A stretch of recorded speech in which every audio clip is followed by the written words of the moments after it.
Hello, welcome to my special series, the first of many this year, Watches and Wonders 2023. Bigger, better, and crazier. If you're new here, I'm your host Anita Khatri, and this is Luxe Insider, your weekly dose on all things luxury. This special series is all about the new launches, the trends in the world of time, and which new brands to look out for at the recently concluded watch events of the world, Watches and Wonders 2023. What better way to kickstart this year than with watches? Something I'm so passionate about. Watches and Wonders 2023 recently concluded with a bang. One of the largest watch exhibitions held in Geneva, Switzerland, was bigger and crazier than ever. This may be my 25th visit, but as always, I was left mesmerized by how far the fine watchmaking community has come. The novelties, that is the new launches, the trends, the booths, the press conferences, all packed in 7 days of events, meetings, and presentations. Of course, it was not all work and no play. If you know me by now, I live and breathe timepieces. This was all play for me. This year, 48 watch brands, aka maisons, participated in the exhibition. That is 10 more than last year. 48 maisons included some of the popular names Rolex, Patek Philippe, Chopard, Cartier, and many more. Independent brands such as U-Boat, Chronoswiss, Bogard were all under one roof, that is at PAL Expo. Of course, I haven't shared all 48 brand names, but you can check out more information on Watches and Wonders website after listening to my podcast. What was new this year was that Watches and Wonders was open to the public on the last 2 days of the exhibition. And we hear the tickets for visitors were all sold out. So yes, bigger, better, and crazier. I caught up with the man himself, Mr. Matthew Humer, CEO, Watches and Wonders Geneva Foundation, on how successful the 2023 edition was and what we could expect in the coming years. Let's straight hear from Matthew. Today, average age is 35 years old of people at Watches and Wonders Geneva. Animate the city to talk about watchmaking with one voice, with all the brands participating to Watches and Wonders Geneva. So clearly the heart of Geneva really beat to the watchmaking movement the entire week in the salon, but also in the city. We have a huge increase, 10,000 tickets sold for the weekend. It's sold out after 5 days. We have a huge increase. We are almost 30,000 yesterday night after 5 days compared to 22,000 after 7 days last year. So it's great to see the industry all together, speaking about watchmaking, press, retailers, and clients, watch aficionados, and the public this weekend that is part of Watches and Wonders Geneva. How many days it takes for you to prepare? An entire year, clearly. It's a big teamwork with all the maisons, the brands involved in the project. The Watches and Wonders Geneva team makes a huge job all year long, and really it's a big teamwork also with the partners here in Geneva, the hotels, the restaurants, the exhibition center, and of course the maison in order to make this event and the maison shine. So what can one expect from the largest watch exhibition of the world? New novelties, of course, but most importantly, the trends, right? I discovered 7 strong trends, especially from the watchmakers, and a lot of timepieces which I liked. Let's begin. The first trend was the overarching color that many maisons embraced and released their masterpieces. That was grey. Grey is the new black. To share a few spectacular pieces that left me in love with grey colored watches were Montblanc's 1858 IC automatic date and 1858 Geosphere chronograph zero oxygen the 8000, IWC's Engineer automatic watch, Parmigiani's Platinum cultural calendar, Baume & Mercier's Riviera men's collection, and Tag Heuer's Carrera date watch. The second trend I observed was less is indeed more. Over the years, watch exhibitions invited the watch community, press and retail to experience all the launches for the entire year. While the 2022 edition saw few brands showcasing only one or two novelties, the 2023 edition saw many brands adopting this trend of less is indeed more. For brands like Ulysse Nardin, the entire exhibition revolved around a single watch, that is Freak. Let's hear straight from Miss Virginie Franceris, CMO at Ulysse Nardin, with regards to this Freak Nation. Thank you. We wanted to be really freak-centric to celebrate the novelty. So be single-minded and have, I would say, tribute to the freak spirit. Okay. So I would say what we try to celebrate here is both the product and the mindset. Okay. So that's why from a product standpoint, you have all the characteristics of the freak one. But from a mindset standpoint, what we try to build is a very engaging and interactive and somehow freak booth, because you've seen many people just, flying on the floor and just doing crazy stuff. So for us was also a bet to say, okay, are these people, who are in nice suits and everything, are going to be freak enough to go on the booth and take a picture of themselves? And we think so far it's doing good. So we're very happy. While people are freaking out on Ulysse Nardin, let's also hear from Roger Dubuis, Mr. Nicolas Andreita, whose focus too at the booth was its one concept watch, the Monovortex split seconds chronograph. First one is the one at the very center of our booth. We decided to come with only one piece, but that will be somehow testifying all the work we've been doing in the past 3 years. It's what we call a concept watch. Concept watch, yes. It's called Monovortex Split Seconds Chronograph. It encapsulates, as I said, the work of my team for the past 3 years. And in a way, it's the perfect piece to show craftsmanship, performance, and innovation. 3 pillars we've been cherishing, we've been working on for the past 3 years. Moving on, the next trend, and a very interesting trend that I observed, was dials. Yes, the face of the watch. I'm sure you agree. The first thing we see in a watch is the dial of a watch.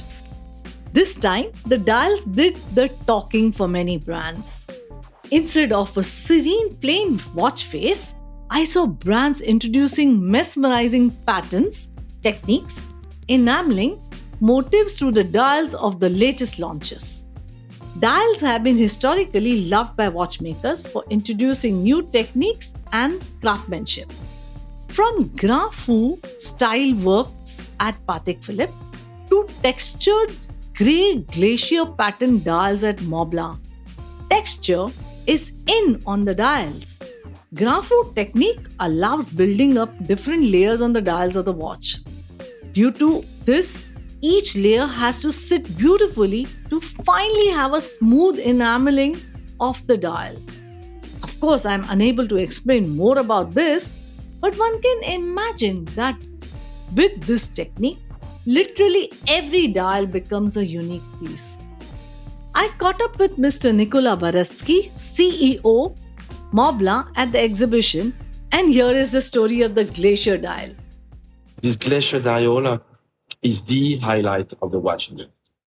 And this technique is unique. And would it continue? This technique is unique. It's more than that. I think it's in the watch industry, it always starts with a challenge. Yes. And when we said we have a true story, if we have a true story, the dial must reflect the reality of a glacier. Correct. So we started to design the dial, and then we went to see many suppliers, and they all said, no, it's impossible to have this kind of dial. You have to cut too much. There's too much complexity. Yes, because... And the layer is too thin. Yes, layers too thin. You can't make it happen. Correct. And then we found a supplier who is a very traditional and recreated the old traditional way of doing dials. Sorry for the technical word, which is called the gratte boisé. And that old way of doing dials is very interesting because it allows you really to remove very, very thin parts of the base and create this effect of a glacier. And you have more than 30 steps to create the dial. Rolex debut of the Emoji watch was the talk of the town. The Date 36 puzzle motif shows an interesting and colorful puzzle design on its face.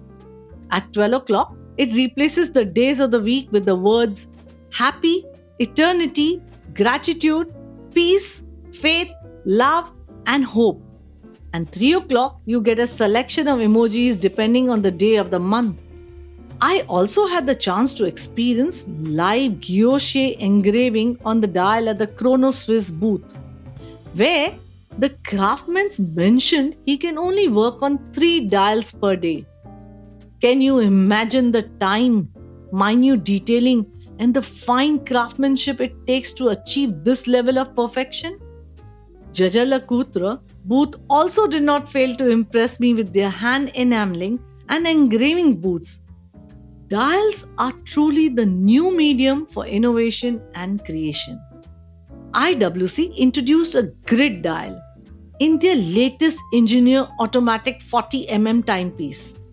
The dial features a distinctive grid structure consisting of small lines offset by 90 degrees to each other. It is stamped into the soft iron blank before it is galvanized. Another big trend is that of titanium watches. This year at Watches and Wonders, titanium was definitely on the menu. From Rolex, Oris, Grand Seiko, Chopard, Ulysse Nardin, Hublot, Zenith, and so on. Each brand had its unique offering in titanium. Rolex's Yachtmaster was particularly notable. It's the second ever all-titanium watch from the brand after last fall's debut of the Deep Sea Challenge. We all know customer has always been the king. And I saw that more and more brands are indeed using titanium, maybe because of its light weight, which offers comfort to the customer. Almost every brand that I went to had an offering in titanium. For example, Grand Seiko introduced its very first mechanical chronograph movement at the show, the 6000 beats per hour 9SC5 tentograph in titanium, a metal that the high-end brand has long used, including in its flagship Snowflake watch. I had the opportunity to try this piece, and I must say, I instantly fell in love with it. Hermes launched the Hermes HO8 chronograph that features a satin finished and a polished titanium bezel atop a textured case middle. The next trend that I would like to talk about is that watches are getting smaller in size. Yes, you heard it right. Smaller is what I say. Literally, I would say 39mm is a size to go for. For listeners who are new to watch passion, I'm referring to the width or the diameter of the watch. At the exhibition, a lot of brands showcase novelties. They were calling medium-sized or small watches. The Cartier Bagnor Mini Bangle, Vacheron Constantin Overseas Self-Winding 34mm, Zenith Pilot Automatic, the Panther de Cartier all proved the same. Bell & Ross has dropped its standard size from 42mm to 41mm. Panerai wanted to focus on its Quaranta watches. which are 40 instead of its standard bigger dial sizes. Is this a step towards inclusivity? Or are brands inching closer to a genderless world of timepieces? Mr. Nicola Anita, CEO Roger Duby, shared his thoughts on the genderless world of timepieces. We see more and more women willing to get into complications, for sure, Okay. And that's also one of the reasons why we are moving away from, segmenting things. Okay. We are more and more going into a world which is genderless. And why should we segment ourselves? Why should we say that a product is for men or for women? Instead, we talk about sizes. We have 36 millimeters, 40 millimeters, 42, 45, 47. But then we let the choice to our clients. So that why a man cannot wear a beautiful timepiece with a pink strap and adorned with diamonds? And why shouldn't a lady be able to wear a 47 millimeters double tourbillon? And this is in fact what happens already. We have a lot of ladies who appreciate our hyper watches, so calibers which are really complicated, and they appreciate the craftsmanship with everything we do. Moving on, interchangeable straps continued to rule the reign this year as well. It looks like customers today want to maximize their purchase with changing the look of their timepiece with an interchangeable strap. I already mentioned customer is the king. The younger customer is definitely looking at versatile options and gaining more from the buck spent. And why not? Isn't this also a step towards sustainability? Like having one watch serving multiple styles and purpose. This also helps to protect the environment. In fact, each booth that I walked to at least had one timepiece that had an interchangeable strap option. Be it Montblanc's 1858 IC automatic date watch or Piaget's new Polo Perpetual Calendar Ultra Thin watch, or even Zenith's Defy Skyline skeleton in ceramic, and so on. Another observation that brands are all making efforts towards sustainability, which is no longer a trend but a necessity. Sustainability is big and is here to stay. Brands are recognizing the same and taking serious measures in contributing towards sustainability. I would like to make a special mention here about Chopard's commitment towards sustainability. Its existing lucent steel used for the Alpine Eagle sports watch is already made of 70% recycled steel. By the end of 2023, all Chopard steel watches, including bracelets and cases, will include 80% recycled steel. This proportion will be raised to a minimum of 90% by 2025. Many brands are laying importance to traceability and origins of materials like sourcing ethical gold and diamonds. Here's what Guido Tyranny CEO Parmigiani Floor has to say on sustainability. Well, the traceability of gold, for instance, is traceable, so it's ethical. Platinum, the same. Since the arrival of the PF, this is an obligation that I gave to the company. So this year's production will be totally ethical.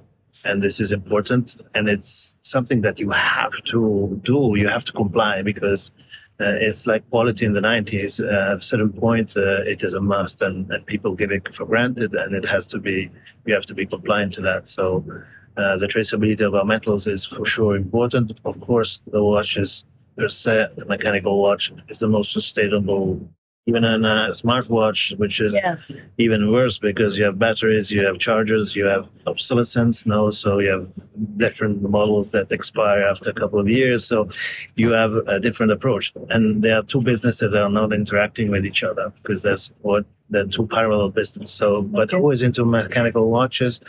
You have a mechanical, once it's produced, mechanical watch has its own energy, doesn't consume anything, so it's extremely sustainable. To produce it, it's not an automotive factory. I mean, we consume the energy of 9 households in Parmigiani, so it's very little. This is indeed food for thought.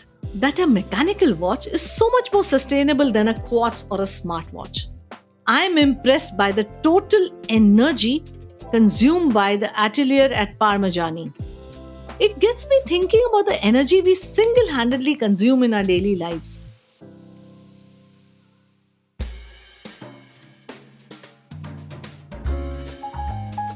I'm totally crushing on the titanium trend and definitely eyeing on a few novelties that I've added to my wish list.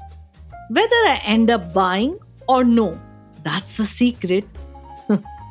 Watches and Wonders 2023 did really manage to come back bigger, better, stronger, and crazier. That was all about trends from my end. Let me know if you discovered any other trends. You can always write to me or simply drop me a DM on Instagram. I'll be back with more on Watches and Wonders soon. See you next week.